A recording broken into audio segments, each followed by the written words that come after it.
শনিবার ব্রিগেডে পশ্চিমবঙ্গের নবম মুখ্যমন্ত্রী হিসেবে শপথ নিয়েছেন শুভেন্দু অধিকারী। আর শপথ নিয়েই মুখ্য সচিব, স্বরাষ্ট্র সচিবের সঙ্গে বৈঠক করেন বাংলার নয়া মুখ্যমন্ত্রী। বাংলায় সরকার বদলেছে, স্বাভাবিকভাবেই এখন বিভিন্ন ক্ষেত্রে রদবদল হবে। সূত্রের খবর, এই রদবদল নিয়েই শুভেন্দু অধিকারী বৈঠক করেন।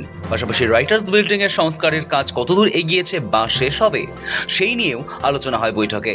তাৎপর্যপূর্ণ বিষয় হলো ২৬-এর বিধানসভা নির্বাচনের নির্ঘণ্ট ঘোষণার পর থেকে একাধিক প্রশাসনিক রদবদল করেছিল নির্বাচন কমিশন। রাজ্যের সরকার বদলের পর সেই বদলি হয়ে যাওয়া অফিসারদের কি হবে? তাদের পুরনো পোস্টিং দেওয়া হবে না কি হবে না, তা নিয়েই চর্চা রয়েছে।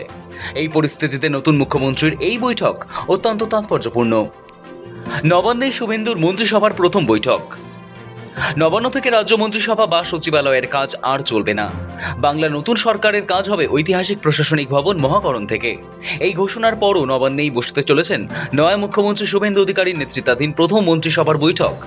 শনিবার ব্রিগেডে শপথ গ্রহণের পর মুখ্য সচিব, স্বরাষ্ট্র সচিব ও রাজ্য পুলিশের ডিজির সঙ্গে বৈঠক করেন শুভেন্দু। সেখানেই ঠিক হয়েছে আগামী শুক্রবার প্রথম মন্ত্রিসভার বৈঠক হবে নবান্নে। সেজে উঠছে মহাকরণ। মহাকরণ থেকে রাজ্যের সচিবালয় চলবে। বিজেপির তরফে এই ঘোষণার পরই সেখানে সংস্কারের কাজ শুরু হয়েছে, তবে পুরোপুরি প্রস্তুতি শুরু করে দিতে বেশ খানিকটা সময় লাগবে। গত কয়েকদিন ধরেই পূর্ত দপ্তর এবং অন্যান্য প্রশাসনিক আধিকারিকরা দফায় দফায় মহাকরণ পরিদর্শন করেছেন। কিভাবে দ্রুত কাজ শেষ করে শীর্ষ প্রশাসনিক কর্তাদের সেখানে ফিরিয়ে আনা যায় সেই লক্ষ্যেই চলছে পরিকল্পনা। যতক্ষণ না ঐতিহাসিক এই লাল বাড়িটি সেজে উঠছে, ততক্ষণ নবান্ন বা বিধানসভাই হবে রাজ্যের প্রশাসনিক ভরকেন্দ্র। নবনির্বাচিত বিধায়কদের শপথের দিনক্ষণ স্থির হয়ে গিয়েছে।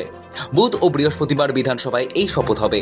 তার পরের দিন অর্থাৎ শুক্রবারই প্রথম মন্ত্রিসভার বৈঠক হবে নবান্নের কনফারেন্স রুমে। শফিক চ্যানেলের রিপোর্ট, সময় কলকাতা।